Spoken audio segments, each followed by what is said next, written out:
Hello, Ian here from Darkblades Workshop. Welcome back to another video.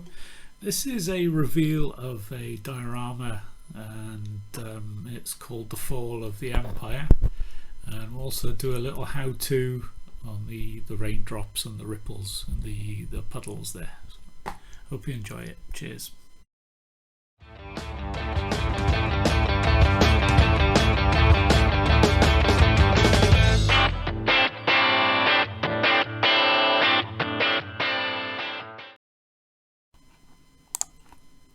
Okay, so this diorama came about by actually seeing painted versions of these, because I saw these initially and thought, yeah, they're okay, but once I saw them painted I thought, oh god, they look really good.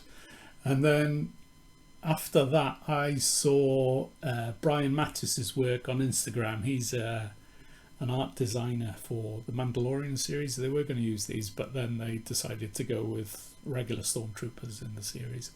It's a shame really, because these would look really good in live action. So anyway, he put up colorized pictures of his designs, and obviously the sculptor saw these and made like 3D physical sculpts for it. So I thought, yeah, after seeing them painted I thought these are going to look good, but when I went back to the website I saw there was 8 of them. I was like, oh god, I need more than 8. I'm gonna do a company, you know. So yeah, it was then after that I saw this picture on Instagram and I thought, oh, I need, something sparked in my head. I thought, yeah, the remnant troopers standing in a field and it's piddling down rain. It's gonna look really cool. And looking at the water effects that he's used there, I thought, yeah, they look good, but I think I might be able to improve it. So the challenge was on. So I bought a trumpeter display case, slightly larger than the ones I usually have. Put the Das modeling clay down for a bit of variation and texture on the ground, and I put thick mud, Vallejo's thick mud, over the top of that. A few stones, static grass, and the tree in the top right was nicked from Tesco's car park near me. The bushes at the end of each line of parking spaces, these bushes are growing, and when you look at them, I thought, oh yeah, that'll make a nice tree, that. So dried them off and they look really good, I reckon. So yeah, then we use a brown primer, the grass as well, and then we went on to actually doing dry brushing of the earth. Just building up the colour there, and I used the airbrush to do the grass as well, just using a few different green tones.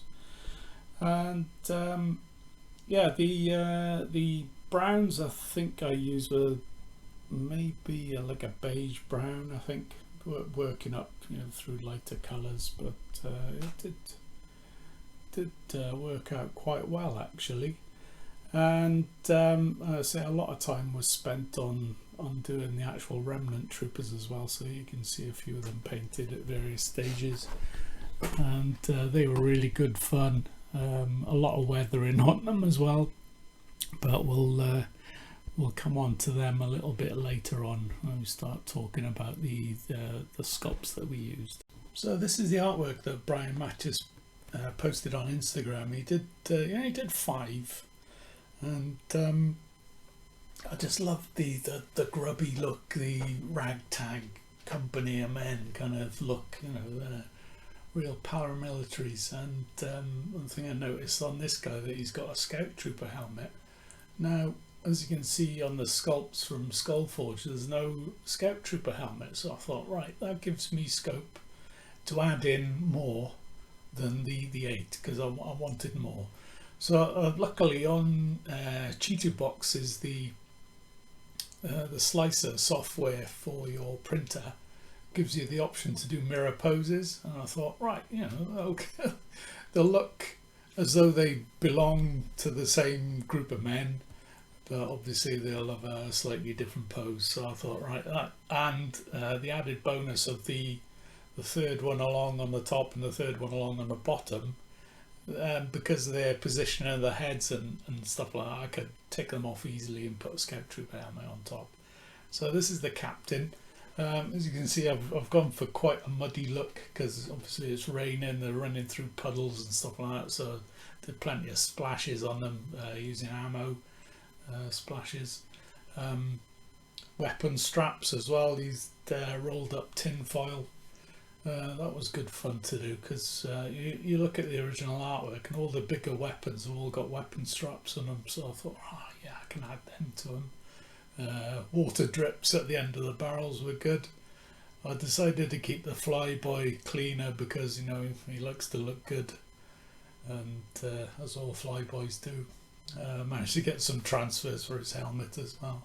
So this guy's got the weapon strap as well. Some of the backpacks have added in aerials as well.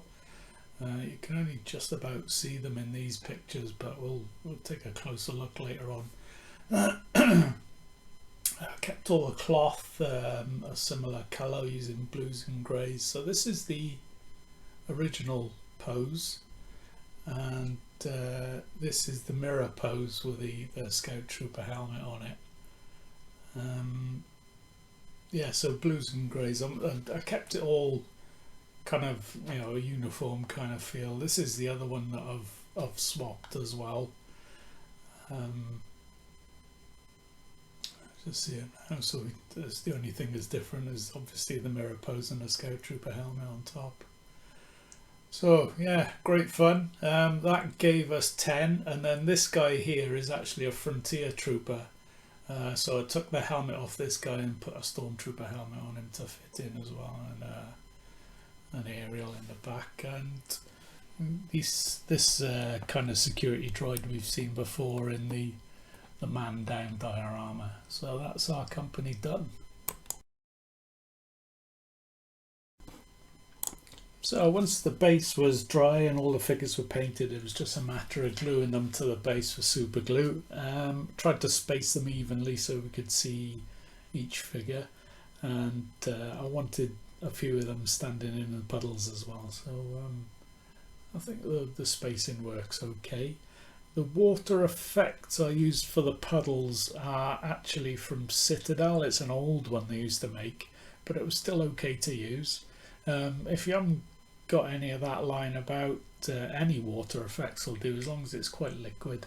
It dries clear, and yeah, as I say, it took about a day and a half, 2 days to clear. I was panic stations at one stage thinking, is it going to clear, because it was all cloudy, but no, it did clear.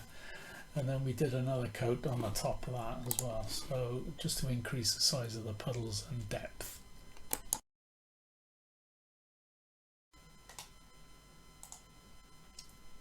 Okay, so going back to this picture that I found online, I was having a look and trying to see what kind of materials he was using for the actual drops. So I had a go with using like a fishing line, and then I tried some invisible thread, but none of them were working. They were too thick, so I thought, what's thin? And I ended up getting some cat hair off my cat, so you know, just stroke her back and some hairs come off from molting, and then I fixed them with a bit of tape to this box, as you can see here, and then I got some varnish, then gloss varnish, which is quite gloopy. I don't know whether it was an old tin or what, but it was the little tins of Humbrol gloss varnish, and as you stroke the brush down the hair, you get little droplets starting to form, and then every pass that you make on it, you know, the droplets increase in size. So that was quite pleasing when they turned out then. So the only thing left to do really was to make the circles of the you know, the impact of the droplets in the water, so making some ripples. So I actually found the top of a Winsor & Newton brush case. It comes in a tube with two stoppers either end, and I used one of the stoppers to make a large outside ripple, and then I found a bit of brass tubing to make some circles inside of that. So got about, was it about 2 or 3 different sizes, you know, all together to make each ripple then. And this was after a few days after the water effects actually cured. So you know, it doesn't matter how long you leave the stuff in between, you know, it curing and then putting in the imprints, because of the substance of the material, it allows to be worked on for, I don't know, maybe I'd say about a week or so. But I'm pressing it now and there's still a bit of give in it, so I don't think there's any time limit on it really. Okay, so for the water drops themselves, what I did was grab my pot of water texture, dip in a toothpick, get a little blob, and then just place it in the middle of the ripples there on the board. And then it was just a matter of cutting off one of the drips that was hanging. Make sure they're dry though before you do this, otherwise they'll just end up in a mess.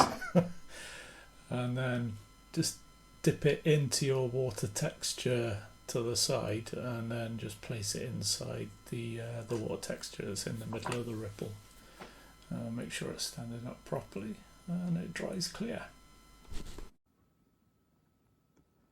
So after gluing all the raindrops in place, I then had the idea of starting to add them to the end of you know, downward facing gun barrels, and on the end of the branches, and the hands on the droid as well. I reckon he would collect a bit of rain down those long arms.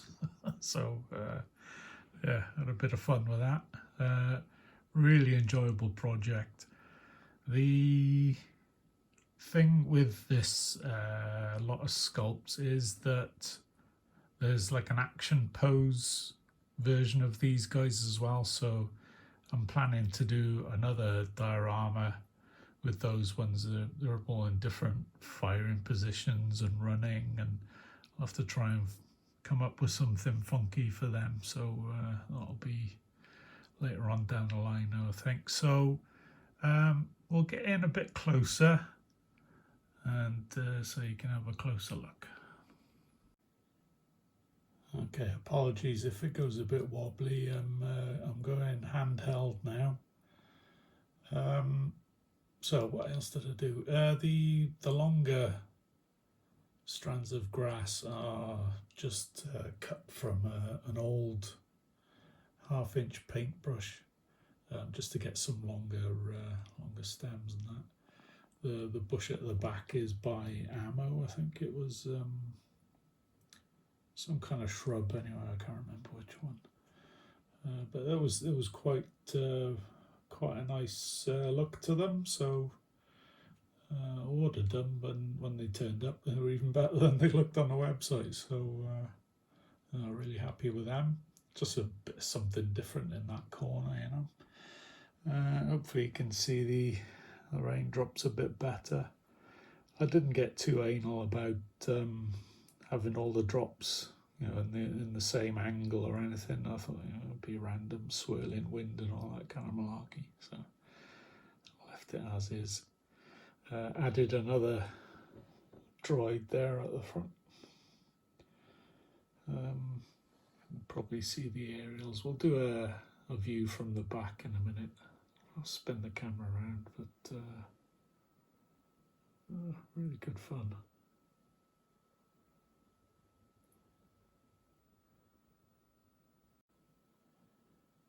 Here we are from the back. You can see the added aerials on the backpacks.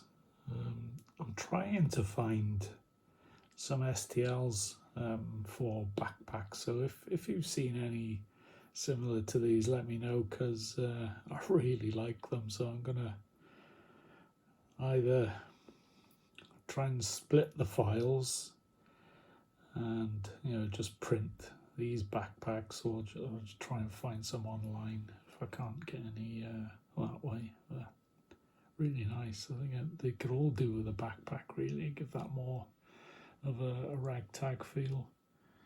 But really happy. As I say, some of the weathering.